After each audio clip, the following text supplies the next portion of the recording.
What's up, everybody? It's Soul, and today I am here with an exciting announcement. Recently, while I was on a trip, actually, I was informed that a new total conversion mod has hit the scene. This is After the End Sutherlands, which brings the continent of Australia during After the End to the world of CK3, and I could not be more excited to check out this mod today. Mostly just going to be jumping around, looking at various things throughout the mod, and then hopefully getting a proper gameplay video for you here within the next week or two, messing around with it and seeing what it has to offer. This is in beta, just so you guys know, so keep, viewer discretion is advised. But without further ado, let's jump into the character selection screen and see what sort of lore they've got cooked up here for us.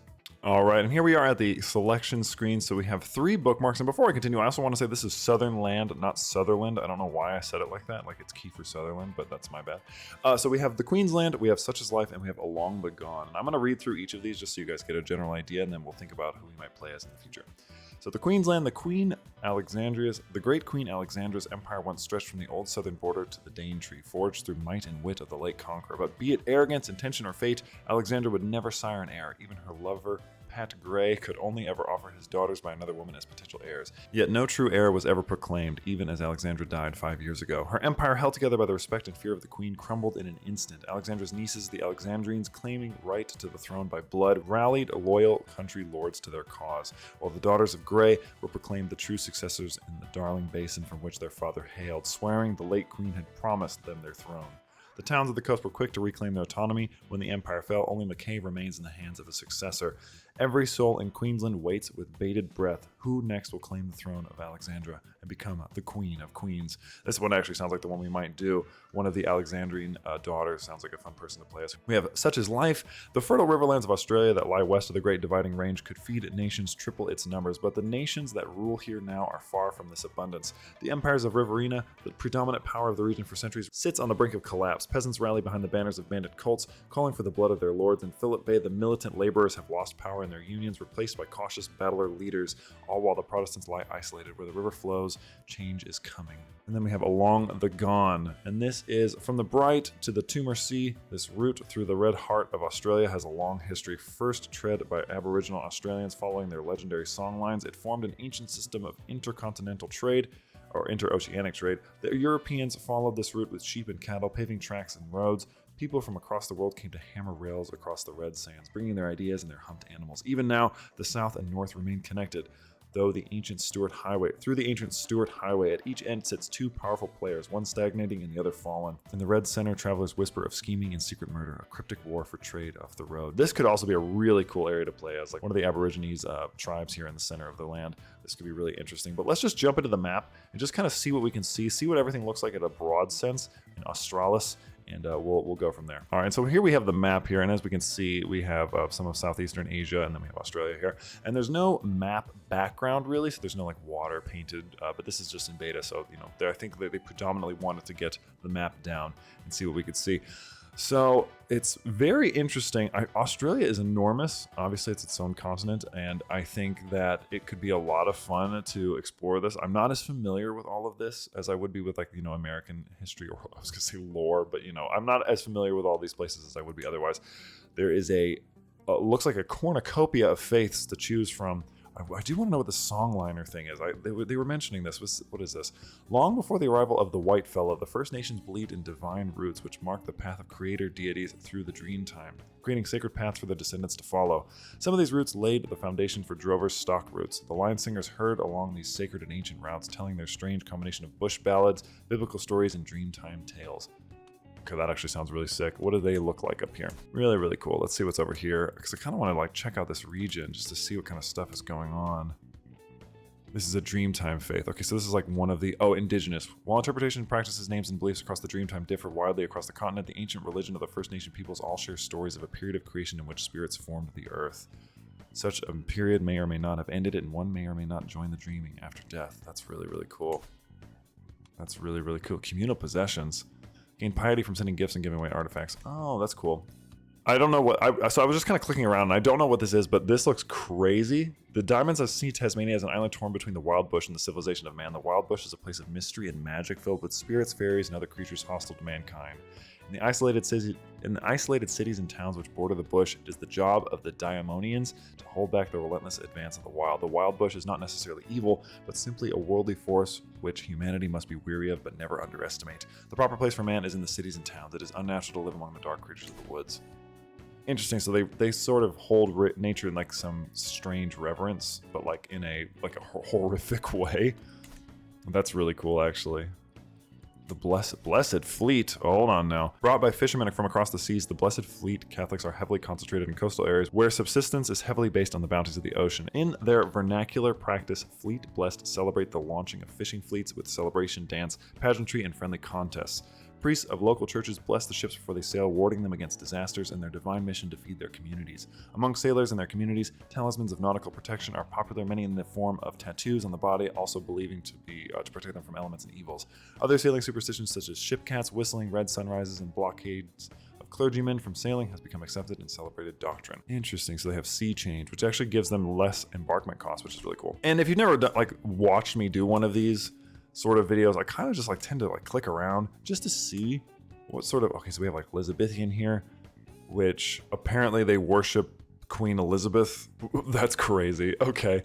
I typically just tend to click around just to kind of see what we can see and see what sort of maybe unique men-at-arms people have, but for now I'm just kind of clicking around just to see all the different cultures, and there's a lot of different faiths that are quite fleshed out, and they sound really interesting. I'm trying to just... In the time before the event, a powerful fence was constructed to act as a ward against the wild spirits of the outback, which sought to wreak havoc on the pastoral lands of the Swan River. While this fence has long since fallen to ruin, the fencers seek to restore it to its former glory and therefore bring a golden age to the lands of Western Australia, fighting back against the dangers and ruinous beasts and spirits that inhabit the deep desert. I was really excited for this one, particularly because I think the idea of incorporating all the insane things that exist in Australia, animal-wise, could make for a lot of fun. And I wonder if there's any unique buildings or if they're still sort of fleshing that out. It looks like everything is more or less... Okay, so we do have this Port Arthur ruin. The ruins of the oldest permanent settlements in the country are still important sites of history and religion, particularly to the nearby Diamonians. They serve as reminders to how far the old world progressed before its fall and how far we still have to go. Okay, so we still have this. We have the old Parliament House. Yeah, okay, so we do have some stuff. Sydney is here. And this is actually a peasant leader, and it looks like they have administrative realms here, which is really interesting. Oh, the new Hutch Bank is crazy. But let's just click on Sydney. Actually, we'll just start here. And we'll kind of get a look and see what sort of men-at-arms. It looks like they're also... So they're administrative, but they're also tribal, kind of. I don't know if anybody's going to have anything unique. I would imagine not. I would imagine a lot of things are not fleshed out, particularly like that. Okay, so these guys have torchbearers, so they're sort of nomadic. For centuries, the people of the Red Center and the Erie have taken precious stones from the ground. Through the prosperity that they brought these lands came a single realization that the stones hold great power. Oh, this is a nomad realm too. That's sick. Forged by primordial fire and the turning of the earth, all gemstones and precious metals hold power of creation within, and the power both spiritual and temporal is determined by the wealth of the stones as individual holders. That's really sick. So I wonder, what sort of decisions do these people get? So it doesn't look like anything crazy here. I kind of want to jump back and try and click on one of those sisters just to see if I can see if they have any cool decision trees. What is this? I love the faiths. Oh, they honor the great reef, the barrier between the material world and the divine world of the marine. They believe the reef is the origin of all good in this world, emanating divine healing energies from its coral into the water. They delight in enjoying the reef water, refraining from inflicting any damage upon the coral of its creatures. Wow, that's really cool. What are they returned? I know I'm mostly just reading the faiths, but honestly, so much work goes into making these unique and these cultures unique that it's it's always so cool. But let me jump back out. I just want to see where those people are because I don't know the geography of Australia very well. I know kind of some of this, but that's about it. So I just want to see if they have any unique decisions. So this looks is this all along the western coast? Is Queensland this side? I have no idea. So somebody's going to correct me, I'm sure, but I'm going to choose...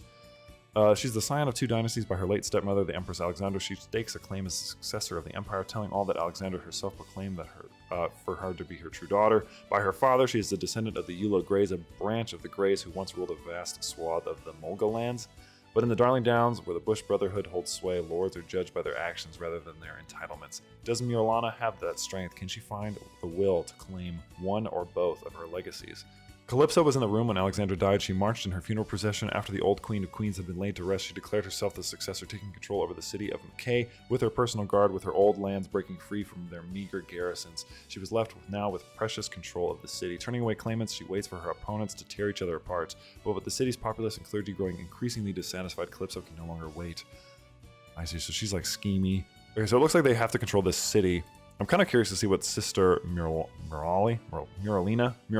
I think it would be Merlina. Okay, so Sister Muralina, I'm kind of curious to see what she's got going on. She's also the oldest, though, and she feels like it's hers by right. All her life, Marguerite believed that only she could succeed Alexandra. It made sense. She was the oldest of her nephews, or seeming nieces by blood. When the Queen of Queens passed, Marguerite was quick to make for McKay, only to find her cousin Calypso barring the gates. She was driven away at the gates of Rockhampton, Gladstone, and Bundaberg, turning back to gather support among the Burdekin. She found that the country lords had already rallied to the support of her sister Charlotte. Furious, she returned to her domain in Charter's Towers to lick her wounds and plot and gather support for her claim. It looks like Charlotte is the most likely one. She doesn't really want to be, judging by this picture. By all accounts, Charlotte should not have come to be the successor supported by the Burdekin and Fitzroy the Lord. She was the youngest of the Alexandrian claimants, timid and bookish, and entirely uninterested in politics or the legacy of her aunt. It was only by the scheming of Abram Beek, king of Fitzroy, believing she would be easier to manipulate that, she was crowned the successor of Alexandra. I see, so she's weak.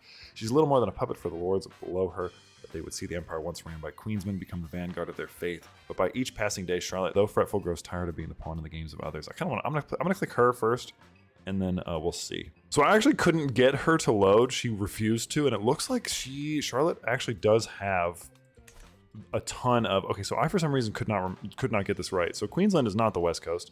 I'm sure people from Australia are going to be yelling at me. I don't know geography.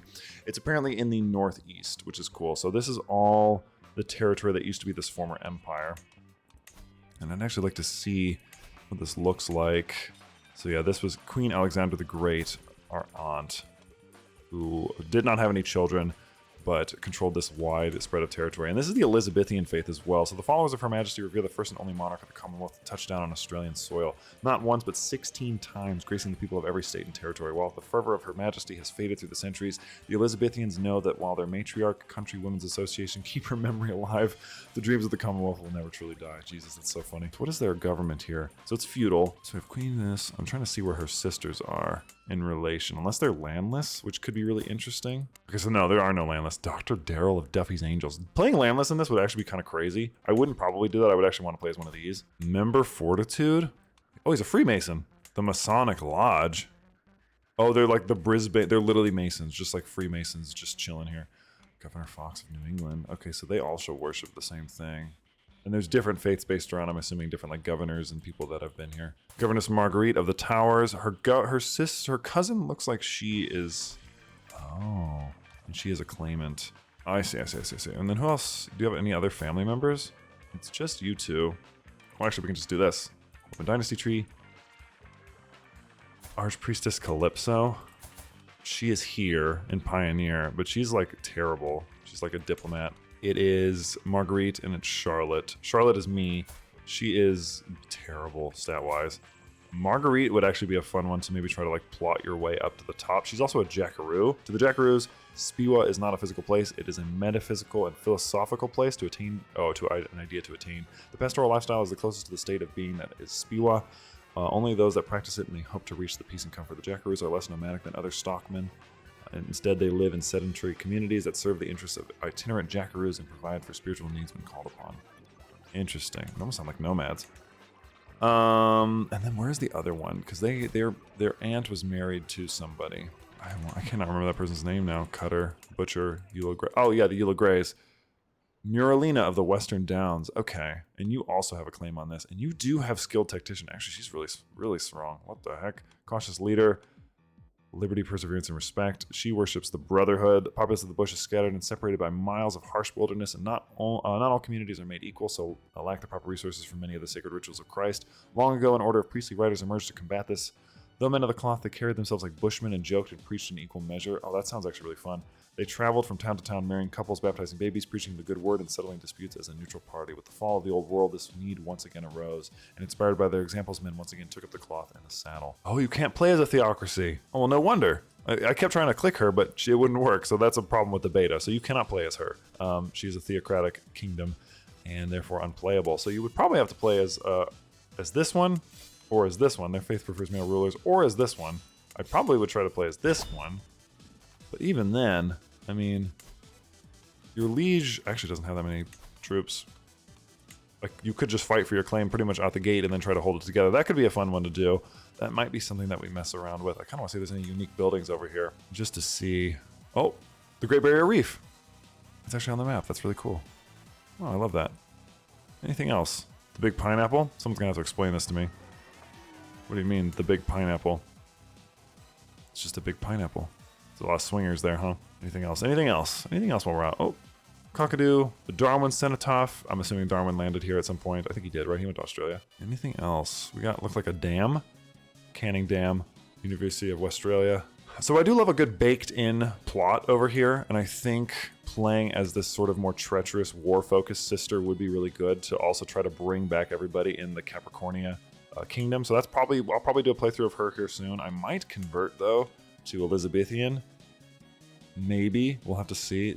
She seems like she's too weak. But this is really cool. I'm actually really excited to get this a try. I just wanted to kind of get the word out so that you guys are made aware that this is going on. Petition the governess. Okay. Yeah, so there's no major decisions. This is still in beta. Again, it crashed like 3 times because I kept trying to pick this character, but I didn't realize that they're technically a theocracy. So I would say that this would be a fun area to play in. Or like over here, I think, playing as like landless here in the center and just sort of seeing what kind of ruckus you can get up to. Could be a lot of fun, like hunting wild beasts and otherwise. Could be really cool. I wonder if there's the fertility map. There is no fertility map, even though there's nomads, which is interesting. Right, because you're a nomad. And you don't have a fertility map. This does not count as a step, so you don't have herd. Oh, that's very odd. Okay, so that's probably going to be something that has to be fixed, because it would probably be better to forsake nomadism. And I didn't look to see if you could. I'm kind of curious real quick, just to see if they have any unique men-at-arms, which I don't think they do. Yeah, they just have normal stuff. Okay. All right. So she's Fitzroy. They're Burdekin, which is different. Oh, I see. Yeah, so you would probably want to just take up all of this area again. I have no idea how much territory that is, but anyway, I think that's going to be it for me. I hope that this video is interesting, at the very least, just to get the word out that there is, like, you can literally play in Australia now, in CK3, which I think is just cool in its own right. It's going to be buggy, it's new, and I'm certain they have a Discord that you can also mess around with and, like, check out. But that's going to be for me. Thank you guys so much for watching. As always, I want to thank my channel members for their continued support, and in particular, my Paladin tier members. Those are Dwayne, Rock Lobster, Zora, Luigi, Dunyal, Valadar, Lackland, Grazo, Rise, Titus, Furkanji, Dizzle, Ghidorah, and Kandra. If you guys are awesome. If you'd like to become a channel member, or if you've ever considered becoming a channel member, you can do so through the membership tab. Nights and above get videos 2 to 3 days early, depending on how I'm feeling. And that's going to be for me. As always, I'm Sol. This has been After the End Sutherland, at least a preview of it. We'll come back to this in like a week or two with a proper gameplay video, but I will happily see you in the next one.